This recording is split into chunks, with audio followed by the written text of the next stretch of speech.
ये पता होती है प्रार्थनाओं के बाद ताली जनरली नहीं बजाई जाती है, क्योंकि प्रार्थना हम ईश्वर से वार्तालाप करते हैं। वो परफॉर्मेंस नहीं है, कोई सेलिब्रेशन नहीं है। जैसे हम आरती के बाद ताली नहीं बजाते, तो प्रार्थनाओं के बाद नॉर्मल ताली नहीं बजती। भविष्य के लिए किसी बच्चे ने जाने बजा दी, हमें पता नहीं होता, हम कर देते हैं। एनीवेज, चलिए, तो आप सबका बहाई हाउस के प्रांगण में बहुत बहुत स्वागत है।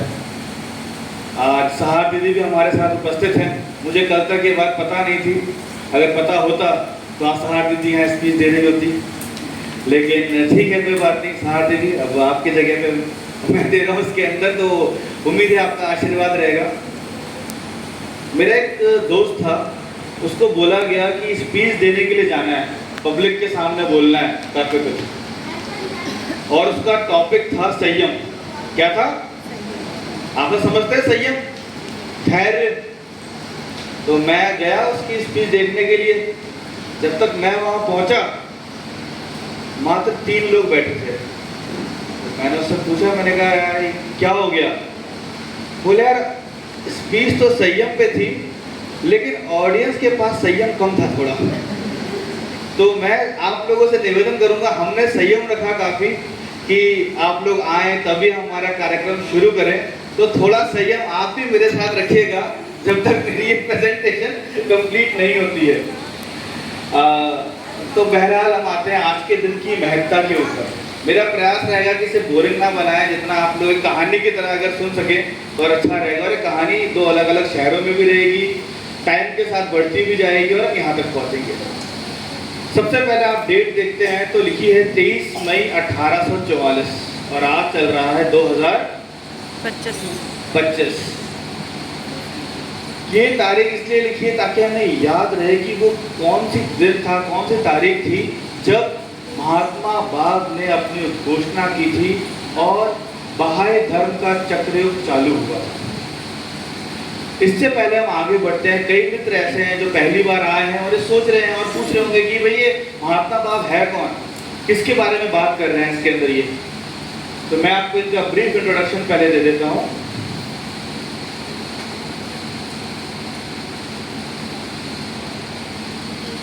ये स्लाइड इंपॉर्टेंट है इसलिए क्योंकि लास्ट के अंदर मैं आप लोगों का सवाल पूछूंगा ऑडियंस में से। तो जो हमारे छात्र हैं जो ध्यान से पढ़ते हैं, स्कूल में हो, याद रख लें, उनसे पूछा जाएगा। जो महात्मा बाग थे उनका असली नाम था सैयद अली मोहम्मद शिराजी। उनका जन्म 1819 में हुआ था शिराज में, जो समय फारस कहलाता था, पर अब उसे हम ईरान के नाम से जानते हैं। वे बहाई धर्म के अग्रदूत थे और 23 मई 1844 को उन्होंने घोषणा की कि मैं इस युग का गिरफ्तार हूँ बहाउल्लाह से पहले। और उन्होंने एक नींव स्थापित की जो बहाउल्लाह से पहले बेसिकली उनके आने की तैयारी की। उन्होंने शिक्षाएं दी जिसके अंदर बताया गया आध्यात्मिकता, नवीकरण के बारे में, एकता के बारे में, और खासतौर से जो बदलाव वो था सामाजिक सुधार। उसके बाद जैसी किसी ने घोषणा की, इसको बोलता है कि मैं इस युग का अवतार हूँ, तो ऑफकोर्स ही बात है कि जो उस समय का धार्मिक ग्रुप होता है, रिलीजियस लोग होते हैं, वो सब क्या चाहते हैं? पावर किसके पास में है? हमारे पास में है। भाई लोग हमारी बात सुने, इनकी बात क्यों सुनेंगे आज के युग के बारे में? तो वो पावर जाता हुआ देखते हैं और इनका देखते हैं कि इनकी पॉपुलैरिटी बढ़ रही है, लोग जान रहे हैं, इनको फॉलो कर रहे हैं, तो इनको बहुत प्रताड़ित किया जाता है, बहुत परेशान किया जाता है और 1850 में उनको शहीद कर दिया जाता है भरे चौक के अंदर। लेकिन उसके बावजूद भी उनकी टीचिंग्स, उनकी बातें दुनिया भर तक फैली। और अगर आज हम यहाँ जयपुर में से सेलिब्रेट कर रहे हैं तो मानिए ये ऑस्ट्रेलिया में भी सेलिब्रेट किया जा रहा है, ये अमेरिका में भी किया जा रहा है। ये जहाँ जहाँ रोशनी जाती है और बहाई उपस्थित है, वहाँ वहाँ इस दिन को सेलिब्रेट किया जा रहा है। बहाई धर्म का बहुत महत्वपूर्ण दिन है आज। रिजवान, जिसे बहाउल्लाह की घोषणा होती है, उसे परवराज कहा गया है। तो उसके बाद दूसरे नंबर पे आज का दिन कहा गया है। अब देखा जाए तो स्पीच समाप्त हो चुकी है, आप लोगों को सब कुछ मालूम पड़ चुका है, लेकिन इतनी छोटी स्पीच से रहेगा तो इसकी इंपॉर्टेंस पता नहीं पड़ती। तो थोड़ा सा अब आप लोगों को मेरे साथ चलना होगा एक कहानी के अंदर, जिसके अंदर हम जानेंगे कि कैसे यहाँ तक 23 मई 1844 के दिन तक हम पहुँचे और क्यों इसकी महत्ता इतनी ज़्यादा इम्पोर्टेंट है। तो मित्रों, जैसा कि होता है कि फारस, अगर हम जानते हैं, अगर सुना होगा आपने इतिहास के अंदर, तो फारस बहुत ही प्रॉस्परस नेशन था, बहुत बड़ा साम्राज्य था। लेकिन जैसा कि हर बड़े साम्राज्य के साथ होता है, टाइम के साथ कोई भी चीज हमेशा के लिए नहीं रहती। चाहे वो रोमन एम्पायर हो, चाहे फारस के एम्पायर हो, चाहे कोई भी व्यक्ति हो, अगर वो ये सोचता है कि मैं हमेशा के लिए हूँ, ये ताकत है, ये पावर जो है वो रहेगी, तो ऐसा नहीं होता है। और समय के साथ यही हुआ, वहाँ पे हर तरह से पतन होने लगा, चाहे वो आध्यात्मिकता का हो, चाहे वो सामाजिक हो। नौकरियां पैसे की तरह बिक रही थी, उसके जो पैसा देगा उसको मिल जाएगी। महिलाओं की एजुकेशन को लेके, बात को लेके, समानता को लेके कुछ भी नहीं था उसके अंदर। छुआछूत हद से ज्यादा थी, लोगों को मारा जाता था, प्रताड़ित किया जाता था। जो पावर में है वो अपनी ताकत का दुरुपयोग करते थे। और ईश्वर हमेशा कहता है कि जब जब जहाँ अंधकार सबसे ज्यादा होता है, मैं वहीं पे आता हूँ, मेरी किरण प्रकाश की वहीं पे आती है। और इसीलिए ईरान के अंदर आए दिव्यात्मा बाप। लेकिन ऐसा नहीं है कि ये हुआ और वो आ गए और सबने मान लिया, बिल्कुल नहीं। ऐसे कई लोग थे जिनको लगता था कि यार अब इतना बुरा हो चुका है, अब ईश्वर को अपने अवतार को भेजना पड़ेगा। तो शेख अहमद ऐसाई ये उन कुछ व्यक्तियों में से थे जो देख रहे थे कि भाई जो समाज में हालात चल रहे हैं, इन सब चीज़ों के होते हुए अब समय आ चुका है प्रत्यज्ञापित ईश्वरीय अवतार के आने का। और ये लोगों को बता रहे थे, शिक्षाएं दे रहे थे कि तुम इन कर्मों को छोड़ के आध्यात्मिकता की तरफ आओ। इन्हीं के एक शिष्य थे जिनका नाम था सैयद काजिम रिश्ती। ठीक है, इन्होंने अपने गुरु शेख अहमद ऐसाई की बात को समझा और इन्होंने भी और लोगों को बताया कि भाई ईश्वरकार आने वाले हैं, अभी समय है, हमें ढूंढना पड़ेगा, हमें सत्य की स्वतंत्र खोज करनी पड़ेगी। हम जो ये चला आ रहा है, जो लोग बोल रहे हैं, तो धार्मिक गुरु हैं, जिन्होंने अपने हाथ में पावर रखी, ये सच्चा धर्म नहीं है। क्यों? क्योंकि धर्म का काम होता है एकता लेके आना, लोगों को एक सूत्र में बांध के रखना। धर्म कभी विभाजन की बात नहीं करता, धर्म कभी नफरत की बात नहीं करता। बाह्य धर्म की कई शिक्षाओं में से एक शिक्षा है कि अगर धर्म के कारण आप लड़ाई कर रहे हो, युद्ध कर रहे हो, अलग अलग रह रहे हो, तो ज्यादा अच्छा है कि आप बिना धर्म के रहो, क्योंकि धर्म का काम होता है हम सबको एक साथ लेके आना। इन्होंने भी यही चीजें बताई। सैयद काजिम रिश्ती, ये सब जो हो रहा था मित्रों, ये सब करबला शहर में रहने वाले थे और एक करबला में हो रहा था। तो एक शहर है करबला जहाँ पे शेख अहमद ऐसाई थे, सैयद काजिम रिश्ती से। वहीं पे एक दूसरा शहर है शिराज, जो करीब 1100 किलोमीटर दूर है करबला से। वहां पे जो दिव्यात्मा बाप थे, जिनका अभी हमें नाम पड़ा इसके अंदर, ये सैयद अली मोहम्मद, उनके जीवन में एक घटना घटित हो रही थी। उनको पता पड़ रहा था कैसे कि मैं इस युग का ईश्वर अवतार हूँ। और 4 अप्रैल के बाद की बात है, 4 अप्रैल 1844 के बाद की बात है। शाम को समय था, वो नॉर्मल अपना रूटीन होता है उससे बदल गए थे। और उनकी जो वाइफ थी खदीजा बेगम, उनको लग रहा था कि आज का दिन ऐसा क्या है कि जो दिव्यात्मा बाप हैं ये अपने रूटीन को फॉलो नहीं कर रहा, सारी चीज़ें। रात का समय हुआ, रात को उनको उन्होंने देखा तो दिव्यात्मा बाप वहाँ पे नहीं है। 10 मिनट 15 मिनट करीब 1 घंटा हो गया। अभी किसी भी धर्मपत्नी को चिंता होती है, जैसे उनको भी हुई कि भी कहाँ पर है, गए चले गए इसके अंदर। तो वो देखने के लिए ढूंढने गए अपने घर में कि वे कहाँ पर है। तो उन्होंने उनको एक ऐसे कमरे में देखा जिस कमरे में वो नॉर्मली तब मिलते थे जब कोई घर में मेहमान आया हुआ होता था या कोई मिलने वाला आया हुआ होता था।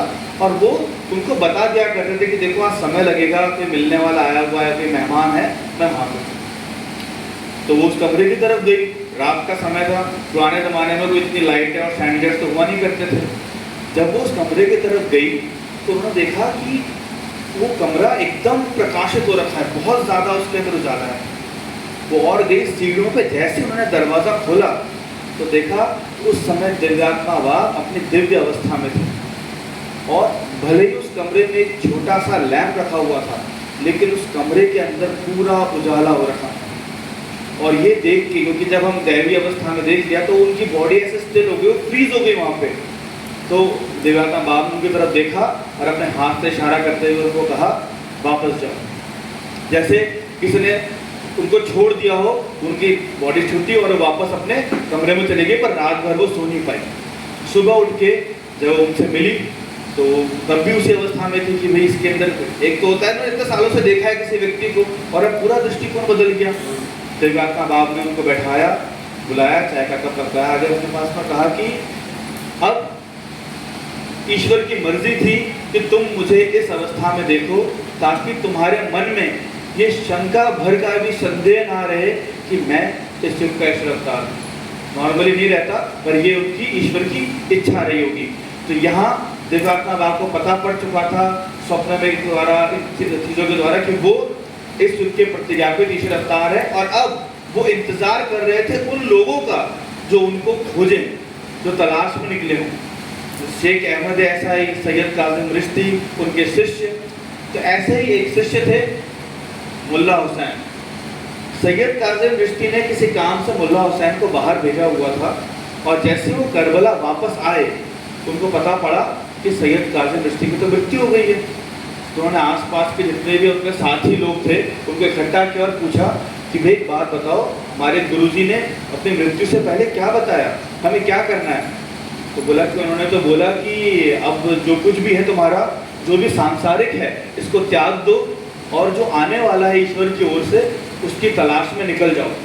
तो मुल्ला हुसैन ने कहा तो तुम लोग अभी तक यहाँ पे क्या कर रहे हो, किसका इंतजार कर रहे हो, अभी तक गए क्यों नहीं? तो सब लोगों ने कहा कि हम सबको लगा आप यहाँ नहीं है, और हम तो ये, अगर आप बोलोगे कि आप ईश्वर अवतार हो तो हम तो आपकी बात मान लेंगे, हम आपको बोल देंगे कि ओके। तो उन्होंने बोला नहीं, ऐसा नहीं है, तुम सब अलग अलग राह पर निकलो और मैं भी ईश्वर की राह पर ढूंढने के लिए जाऊँगा। तो मुल्ला हुसैन अपने एक अंकल और भतीजे के साथ उपवास रखा, प्रार्थनाएं की कि भगवान मुझे सही रास्ता दिखा, मुझे उनके पास लेके जा, से मैं सर्च कर रहा हूँ, ढूंढ रहा हूँ, तो मेरी ये जो पहुँच है, जो पहुँचने की इच्छा है वो पूरी हो सके। तो इसके बाद उनको ऐसा लगा कि शिराज नामक जो शहर था वो बार बार आकर उनको लगा कि मैं शिराज जाना चाहिए। तो मित्र ये बड़ा सिंबॉलिक हो जाता है। ये 1844 का शिराज है आप देख रहे हैं, और ये जो आप दरवाज़ा देख रहे हैं ये उस ज़माने का था, ये पुरानी फोटोग्राफ है।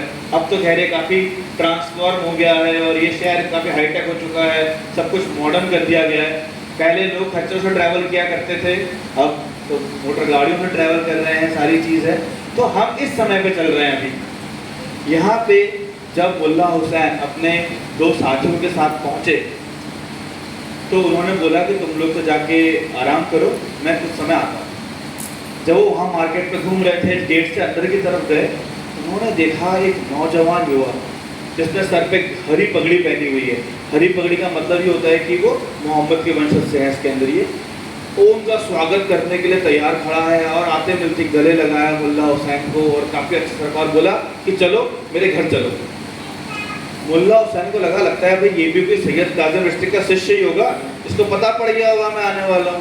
तो वो साथ में चले गए, उनके घर में गए, वहाँ एक सेवक ने दरवाज़ा खोला, उनका हाथ पांव धुलवाया, बहुत शिष्टाचार से अच्छे से रखा उनको उसके अंदर। इसके बाद उन्होंने पूछा कि तुम यहाँ कैसे आए हो, क्या रीज़न है? तो बोले कि मैं यहाँ पे आया हूँ उसकी खोज के लिए से ईश्वर प्रकट करेगा। तो उन्होंने पूछा कि एक बात बताओ, तुम यहाँ ढूंढने के लिए निकल गए हो कहीं से भी, तुम्हें कुछ बताया गया है वो कैसा होगा, कौन होगा, किस तरह का होगा?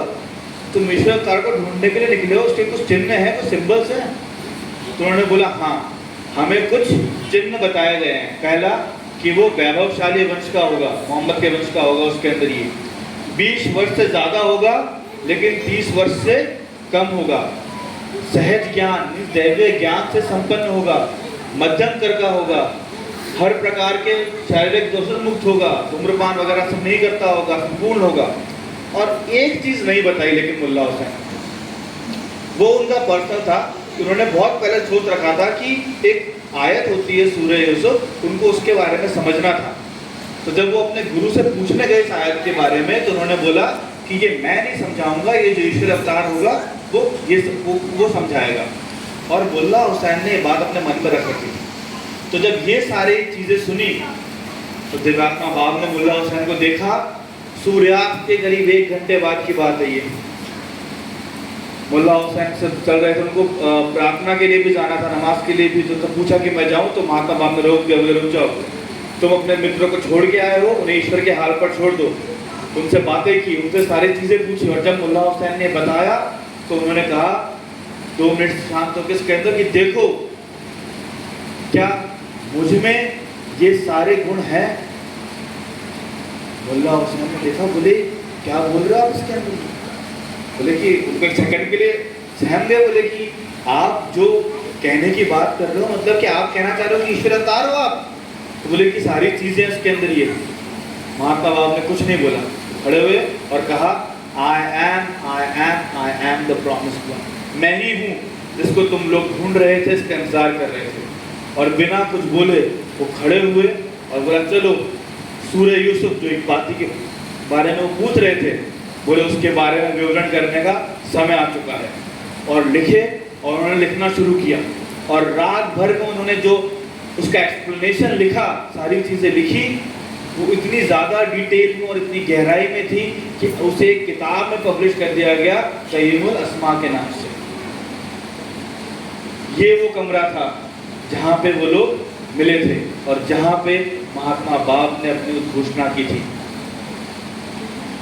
ये डिटेल में है जो मैंने आपको बताया सारी चीज़ें कि भी उसने जब कहा और बोला कि क्या उसके अंदर मुझे लगता है उसके अंदर ये तुम हो, तो मैं बहुत, ये मुल्ला हुसैन खुद कह रहे हैं, मैं बहुत आश्चर्यचकित हुआ और विनम्रता से बोला जिसके आगमन की हम प्रतीक्षा कर रहे हैं वह अतुलनीय पवित्रता वाला व्यक्ति है और सारी चीज़ें हैं और मेरा ज्ञान उनके सामने कुछ भी नहीं है। जब उन्होंने पहचाना और उनको एहसास हुआ कि यार मैं सच में उसके सामने हो सकता हूँ जो यूसुफ का ईश्वर अवतार है, तो मुल्ला हुसैन बहुत डर गए।